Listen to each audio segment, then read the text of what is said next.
Hey everybody, welcome back to my YouTube channel. It's great to see you guys again. If you haven't done so, make sure you click the little subscribe down there and like this video and share it and follow me on social media. You know what to do. So tonight I just wanted to talk about, I usually just show vinyl records and keep it kind of simple. But much like you guys, I've been watching the news the last few days like crazy and really honing on all this Diddy news, this Sean Diddy Combs, or at my age, I know him as Sean Puffy Combs, Sean Puff Daddy Combs. So much like everybody in the nation, all over the world, been watching the news, and he was denied bail yesterday, and remains in jail till probably his trial, which could be a year from now. So. It's just a pretty surreal thing. So I just wanted to take a few minutes and talk about my thoughts on the man himself from a musical historian's point of view, and just someone being my age, 44 years old, and I kind of grew up with him as a musical artist and a mogul in my life growing up.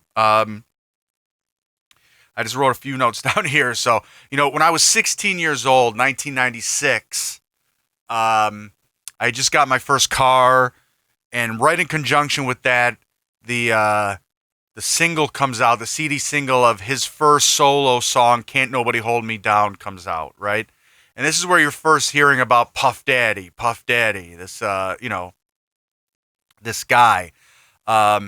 And you got to remember, this was early stages of the internet. There was no YouTube at that point. So I had knew his name, from a few years earlier, maybe being 13, 14, 15 years old. I mean, I definitely saw him in the music videos for Notorious B.I.G. and his album Ready to Die. Puffy was in a lot of those videos. And then later on, we would know life after death, obviously, post Biggie's death, but Diddy being shown in the videos for Hypnotize and More Money, More Problems, all that stuff. So, but I knew of the name, and I have some vinyl here too, just to show, And around that time, he was really getting prominent as a record producer. I mean, this guy was on fire. In 1996, everybody wanted to work with him. Every R&B act, every hip hop act wanted to work with him, and he was really hot as a pistol at that point. This is the Mariah Carey Fantasy remix, the Puffy's Club mix there, and that's the one that has ODB on it, and that was huge in the clubs at the time, right? So, I started becoming a fan of his, and wanted to learn as much about his career and his production. I loved his music production. So at 16 years old, I was working in a record store, 16, 17 years old. And, like I said, you could only read things in magazines, a little bit on the internet at the time. So I tried to gain access to as much music from him as possible, because I liked it so much. And going back and learning things, I was able to learn that he, very early on, very young, worked at Uptown Records, which was ran and founded by a guy named Andre Harrell, who previously had worked for Def Jam. And this was, this is late 80s, early 90s. So this is right in that like New Jack Swing era of R&B, which I love. I'm like the biggest fan of that ever. And Diddy finds himself, got to be 18 years old probably, as an A&R executive. Starting as an intern, but quickly becoming an A&R executive at the company, and just kind of massaging and bringing through acts and helping out, making prominent names out of Mary J. Blige and Jodeci. I'm trying to remember to show some of these. So at the time, he's at Uptown Records. And this is a single here from even as early as 1990. I mean, he would have had to be very young at this point. I can't do the math of how old right now. It'll take too long. But on a single like this, it says 1990 MCA Uptown, executive producer Andre Harrell and Sean Puffy Combs. So as early as 1990, he's appearing on, as a producer on these Uptown artists stuff. And like I said, he's instrumental in the career of Mary J. Blige. Here's a vinyl 12-inch here of the song, the remix he did of a song called "Love No Limit." If you've never heard the remix of that, go check it out. I mean, it's really good. Um, and Also, like I said, Jodeci, big, help them with their look. So A&R means he helps them with the look. He helps them kind of maybe pick some of the songs. What's the right direction to go in? And so helped them a lot too at one point. Um, so again, and then here's, as early as 1992 even, I have a cassette here, a Heavy D cassette on Uptown Records. He was an Uptown artist from 1992. This is an album from 1992 that says executive producers Heavy D, DJ Eddie F, and Sean Puffy Combs.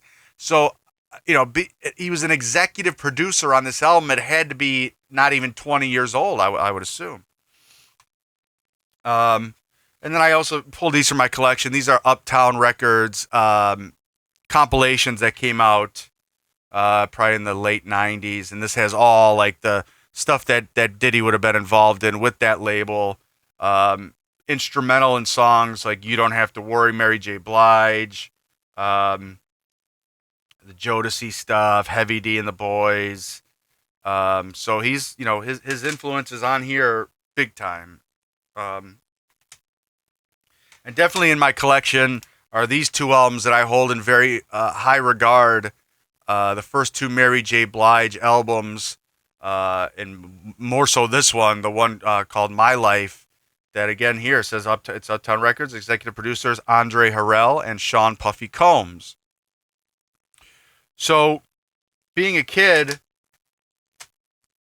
working in a record store, and I'm seeing all these. Every time I see something with his name on it, as either an executive producer, A&R, or producer of the song, I would always buy it because I could trust that it was probably going to be good. And 99% of the time, the song was good. Any remix that he was doing was top of the line, and that's why everybody wanted to work with him. The guy was on fire. Okay, and then let me look at my notes here so I don't forget anything.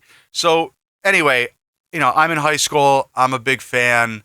I'm 16, 17 years old. Actually, I go to see him in concert. I saw him on the No Way Out tour for his first solo album, 1997 at the Palace of Auburn Hills. I think it was November of 97. Great show, great concert. But, there always still was controversy with him. I mean, I remember watching MTV as a kid, as early in high school, and he would be interviewed about the East Coast West Coast thing, and being at the Quad Studios in New York that the night Tupac was shot at that studio 5 times. Sean Puffy Combs was at the studio there, as well as Andre Harrell and guys that Sean Puffy Combs was friends with at the time, a guy called Jimmy Henchman, was a pretty nefarious figure in the music industry at that point, and Jimmy Henchman wanted Tupac to come to Quad Studios. He was going to pay him cash to do a guest spot on a song from an artist named Little Sean. And here's Little Sean's 12-inch here of a song called Dom Perignon. And this, I believe, was the song that Tupac was supposed to come and do vocals on that night. And this song ended up being on the soundtrack to the New York Undercover TV show soundtrack. And you can see here, it says Management, Henchman Productions, 25th Street, New York, New York, on MCA Uptown Records. So it was at that session that Tupac came there and was ambushed, basically, and shot 5 times. Diddy says he had nothing. He knew nothing of that attempt. and did not know that Tupac was going to be there that night. Diddy claims he was in another session in another studio in that same building. Go. There's a million videos about it if you want to know about it. One guy that I suggest you go follow and watch the videos. I've been watching him for years. Is Diddy's former bodyguard at that point in time in the '90s, a guy named Gene Deal, and he's a fascinating character. Just a really great storyteller, and he let you into his whole world of that time and has some really crazy stories. And was actually there the night he was bodyguarding Biggie at the Vibe party where he was assassinated. Um, so being, so going back and finding all these records of his and being just a huge fan. My goal at that point as a teenager was I wanted to be like this guy. I wanted to be like Sean Diddy Combs in the fact of be a hip hop producer and use in sampling, learn how to do sampling music and the higher he got, I wanted to pursue other things as well. I wanted to run my own record label. I wanted to find my own artists. I want to be A&R, you know what I mean? I wanted to be a CEO. I wanted to, I didn't want to just produce guys. I wanted soup to nuts. I wanted to run the whole operation. I wanted to be like, you know, um, like Berry Gordy, Motown, you know what I mean? So it just got me huge into that. And I was just so big. My whole, I was still into, hard rock and heavy metal at that time, but a big chunk of my time was spent listening to R&B music produced by him and a lot of these other artists, that were on the peripheral and Uptown Records that he was with and Bad Boy Entertainment, listening to tons of that stuff and just read so much stuff. I would read everything I could get my hands on and still to this day consider myself a pretty deep historian of him, of Sean Diddy Combs. In 2008, working in radio, I was able to meet him. He came to the radio station to be interviewed, and I was able to get a quick snapshot with him. And man, you want to tell him everything. You want to tell him, hey, what an influence he was musically, and I wanted to like geek out and make sure that he knew of all the artists that I knew, all the records that he was on that I knew of, and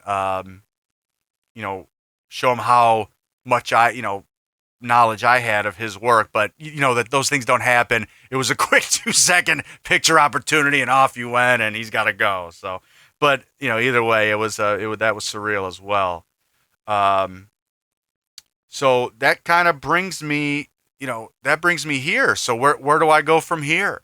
You know what I mean? I have all this knowledge of everything he's done in his career and all the things he's done outside of his career.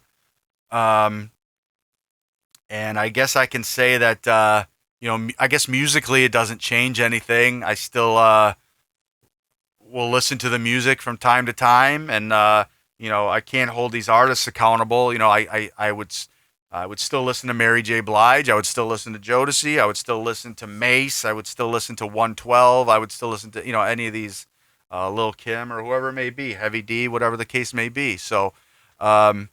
I don't know. It's just a really weird thing, and these the things that you're hearing in the news are just so insane. It's just heartbreaking a little bit. You know what I mean? That someone that I looked up to as a musician and a guy that was in the record business. I was never really into the Hollywood stuff, and I didn't care that he was in movies, and I didn't care that he had a vodka, and I didn't care that he had, any of that stuff. I was just really, the music was where I felt that he really deserved his props in that area. But like I said, that leaves me here, and we'll see what happens, and we'll see how this all turns out. I'll be watching with you guys, and I guess stay tuned is the real thing. But been thinking about this all day, and just wanted to put that out there, and I have, like, I showed so much of his stuff, and there's tons of stuff I didn't show that I have. I know there's way more cassettes and CDs that have his name. His name is in this room, okay, a lot. So just wanted to make a video and throw that out there. Definitely want to hear from you guys in the comments of you know any songs that you liked or things that brought back memories to you, or did you always maybe see this coming? Did you know that these things were going on in the background? So love to hear your comments, but I want to end it on a lot of people say, oh man, you're such a big fan of Kiss and you're such a big fan of Ozzy or Black Sabbath or the Rolling Stones, whatever the case may be. Why don't you have a tattoo? You should get a Kiss tattoo on your arm, right? Well, let me tell all you young people out there, if you're watching or anybody watching, that's why I don't do that. That's why I don't have a tattoo of any bands or musical artists or people that I look up to, because on a dime it could flip and now you have a tattoo of somebody or a band or someone where someone is up to really no good and some nefarious stuff and some really outrageous behavior and is in prison.